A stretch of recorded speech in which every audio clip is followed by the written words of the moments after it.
যেদিন আপনি family card উদ্বোধন করলেন, সেদিন আপনার লোকদের দ্বারা একটি ফ্যামিলিকে তছনছ করে দিয়ে আপনি ধ্বংস করে দিলেন। এরকম লক্ষ ফ্যামিলি কার্ড বিতরণ করে একটা বাংলাদেশের চেহারা পরিবর্তন করা যায় না। আমাদের চুয়াডাঙ্গার জীবননগরে এক ভাই, আপনারা শুনেছেন, আগেই বিএনপির হামলায় শাহাদাত বরণ করেছেন।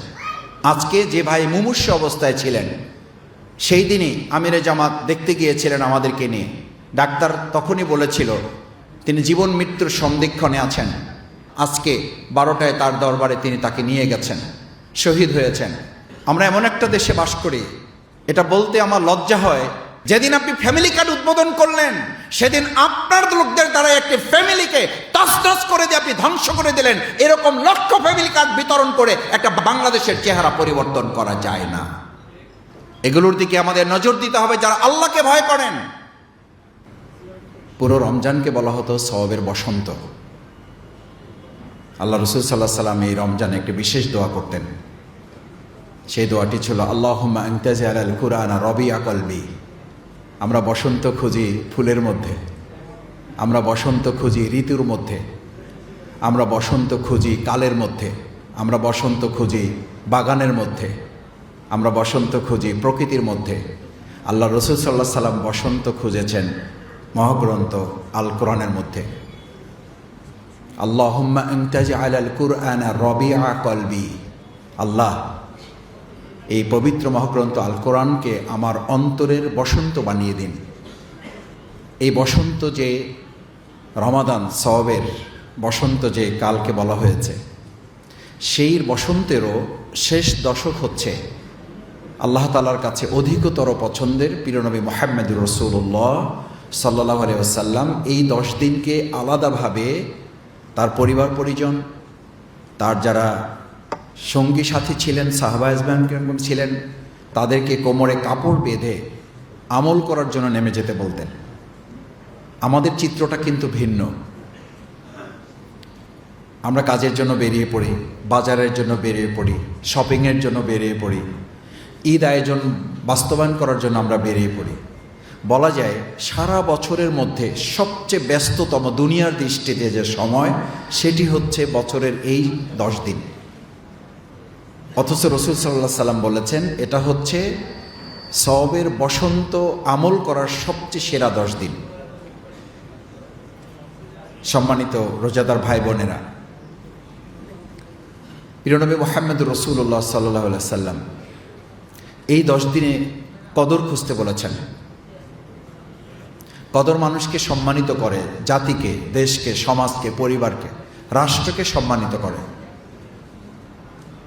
ইন্না আনজালনাহু ফি লাইলাতিল কদর ওয়া মা আদরাকা মা লাইলাতুল কদর লাইলাতুল কদরি খায়রুম মিন আলফি শাহর। সহস্র মাসের চেয়ে উত্তম। শুধু ব্যাপারটা যে তা আসলে না, ব্যাপারটা হচ্ছে এই কদরের মাধ্যমে আমি এটা উপলব্ধি করতে পারি যে কদর আমাকে সম্মানিত করেছে।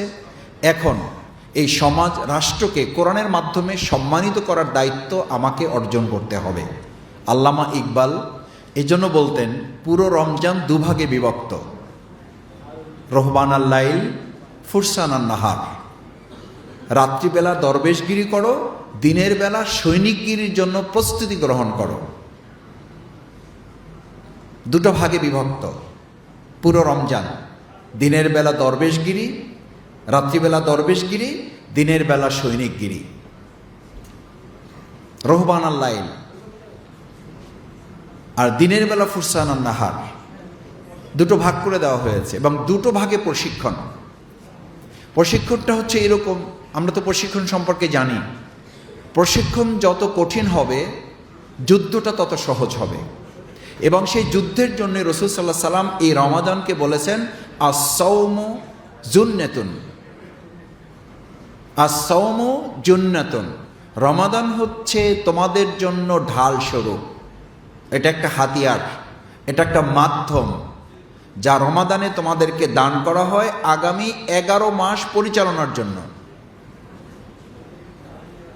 অথচ আমাদের জীবন পর্যালোচনা করলে আমরা এবং সাধারণ মানুষ যদি আমরা উপলব্ধি করি, আমরা লক্ষ্য করি যে এই 1 মাসে এমন সওয়াব আমরা অর্জন করি, বাকি 11 মাস আর কিছু না করলে চলবে, এরকম একটা মনোভাব আমাদের মধ্যে তৈরি হয়। আমি গতকাল আমার এলাকায় প্রশাসনের সাথে বসেছিলাম, তারা আমাকে তথ্য দিল পুরো বছরে যত মাদক বিক্রি না হয়, রমজানের শেষ দশকের শেষ দিন অর্থাৎ ঈদের আগের এবং পরের দিন মিলে 3 দিনে সারা বছরে যা বিক্রি হয় তার চেয়ে ঈদের ওই 3 দিনে বেশি মাদক বিক্রি হয়। কেন বিক্রি হয় কেন জানেন? তাদের পরিসংখ্যানটা আছে। সে মনে করেছে সারা মাস তো কিছু করলাম না, সারা মাস তো ইবাদত বন্দেগী করেছি, সুতরাং এখন ঈদের দিন 1 মাস পর এখন আমাদের সামনে সবকিছু উন্মুক্ত। আগে শয়তান বাধা ছিল, কোনো কোনো দৃষ্টিতে কথা শুনলে মনে হয় এখন তো আমি নিজেই শয়তান, সুতরাং আমাকে এতে কাজটা করতে হবে। বিশ্ববিদ্যালয়ে আমি এটা খেয়াল করেছি, রোজা রেখেছে, সব কিছু থেকে মুক্ত, সিগারেট পকেটে নিয়ে বসে আছে। কি বলছে, ভাই শুধু আজানটা দিব, পানি খাবো, সাথে সাথে এটা যদি না খেতে পারি তাহলে তো মাথা ঠিক থাকবে না। এই রোজা আমাদের জীবনকে কি মুক্তি দিবে? এই রোজা আমাদের জীবনকে কি উপলব্ধি তৈরি করছে? অথচ প্রিয়নবী মুহাম্মদুর রাসূলুল্লাহ সাল্লাল্লাহু আলাইহি ওয়াসাল্লাম এই রমাদানের মাধ্যমে তিনি উল্লেখ করিয়েছেন যে তাকওয়া অর্জনটা হচ্ছে এতটুকু যে তুমি একটা নেতিবাচক পরিস্থিতিতে থাকবে, একটা প্রতিকূল পরিস্থিতি অতিক্রম করবে, কাঁটাযুক্ত রাস্তা থাকবে। হযরত ওমর ফারুক রাদিয়াল্লাহু তাআলা তাকওয়া বলতে বুঝিয়েছেন এটা নয় সব ঠিকঠাক থাকবে। আমরাও কেউ কেউ মাঝে মধ্যে বলে থাকি, ভাই এটা কেন হলো? মাসুদ ভাই বুঝবেন না, এটা পরিস্থিতির শিকার। এটা কেন হয়েছে? পরিবেশের কারণে হয়েছে। এটা কেন করেছেন? না করলে চলতো না। বুঝবেন না, আপনারা সব এগুলো বুঝবেন না, আপনারা সব পরিস্থিতি সম্পর্কে আপনাদের ধারণা নাই। ভাই আমাদের জায়গায় আসেন, বুঝবেন। এই আমাদের জায়গায় আসেন, বুঝবেন, এখান থেকে বেঁচে থাকার নামই হচ্ছে তাকওয়া। আপনি যে জায়গায় আছেন, সেজন্য ওমর ফারুক রাদিয়াল্লাহু তাআলা তো এটা বলেন নাই রাস্তাটা অনেক চওড়া, রাস্তাটা একদম ফুলসজ্জা বিশিষ্ট, কোনো অসুবিধা নাই, তা তো বলেন নাই। বলেছেন রাস্তাটা খুবই সরু, কাটা বিছানো, আপনিও জামা কাপড় পরা, সুসজ্জিত, ওর মাঝখান দিয়ে আপনি হেঁটে যাবেন।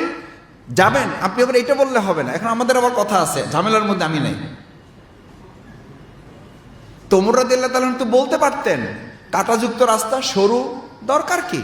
এটা আমার প্রিন্সিপাল বলেছেন, আমার মাদ্রাসার প্রিন্সিপাল এই তাকওয়ার কথা বলতে গিয়ে বলছে যে মাসুদ, যদি আজকের যুগে কোনো ওমরকে এই কথা জিজ্ঞেস করা হতো যে তুমি বলো এইরকম একটা কাঁটাযুক্ত চিকন রাস্তা এখন কি করবা, তো সাথে সাথে সে বলে দিত দেশে কি রাস্তার অভাব পড়ছে যে আমাকে এই কাঁটাযুক্ত চিকন রাস্তা দিয়ে আমাকে হাঁটতে হবে? আর আমার কি বুদ্ধি শুদ্ধি আল্লাহ কম দিছে নাকি? 3-4টা ব্যাখ্যা সে দাঁড় করিয়ে দিত। কিন্তু ওমর রাদিয়াল্লাহু তাআলা আনহু বুঝাতে চেয়েছেন যে এই চিকন রাস্তা, কাঁটাযুক্ত, সুসজ্জিত, আপনি সাদা কাপড়, আমরা অনেকে বলি শুধু দোষটা আমারই দেখলেন। হ্যাঁ, আপনাকেই দেখা হবে, আপনি সাদা জামার কাপড় পরা, আপনি ভালো মানুষ, সমাজে আপনাকেই দোষারোপ করা হবে। তাকওয়া সেটাকে বলা হয়েছে যেটা গুনাহ নয় কিন্তু গুনার দিকে আপনাকে ধাবিত করে, ওটা থেকে বেঁচে থাকার নামই হচ্ছে তাকওয়া। আমরা পবিত্র মাহে রমাদানের এই শেষ দশকে সকলের কাছে পরস্পর আমরা দোয়া চাই, যারা ইতিকাফে বসবেন, যারা উমরাতে গিয়েছেন, যাবেন, আমরা পরস্পরের জন্য দোয়া করব যেন আল্লাহ তাআলা তাকওয়া ভিত্তিক একটা জীবন, সমাজ, পরিবার, রাষ্ট্র বিনির্মাণে এই রমজান যেন আমাদেরকে প্রশিক্ষণ নিতে সাহায্য করে এবং সেই আলোকে বাকি 11 মাস পরিচালনায় যেন আল্লাহ তাআলা আমাদেরকে তৌফিক দান করেন। সম্মানিত রোজাদার ভাই বোনেরা, শেষ কথা, আমাদের চুয়াডাঙ্গার জীবননগরের এক ভাই, আপনারা শুনেছেন, আগেই বিএনপির হামলায় শাহাদাত বরণ করেছেন। আজকে যে ভাই মুমূর্ষু অবস্থায় ছিলেন, সেই দিনই আমিরে জামাত দেখতে গিয়েছিলেন আমাদেরকে নিয়ে। ডাক্তার তখনই বলেছিল তিনি জীবন মৃত্যুর সন্ধিক্ষণে আছেন। আমরা তার কফিনের পাশে দাঁড়িয়ে তার সহধর্মিণীকে নিয়ে আল্লাহর দরবারে হাত তুলেছিলাম, চোখের পানি ফেলেছিলাম, আল্লাহকে বলেছিলাম, আল্লাহ, এক ভাইকে আপনি নিয়ে গেলেন, আর একটা ভাই মুমূর্ষু অবস্থায় আছে, চিকিৎসকের দৃষ্টিতে তেমন ইতিবাচক কিছু নেই।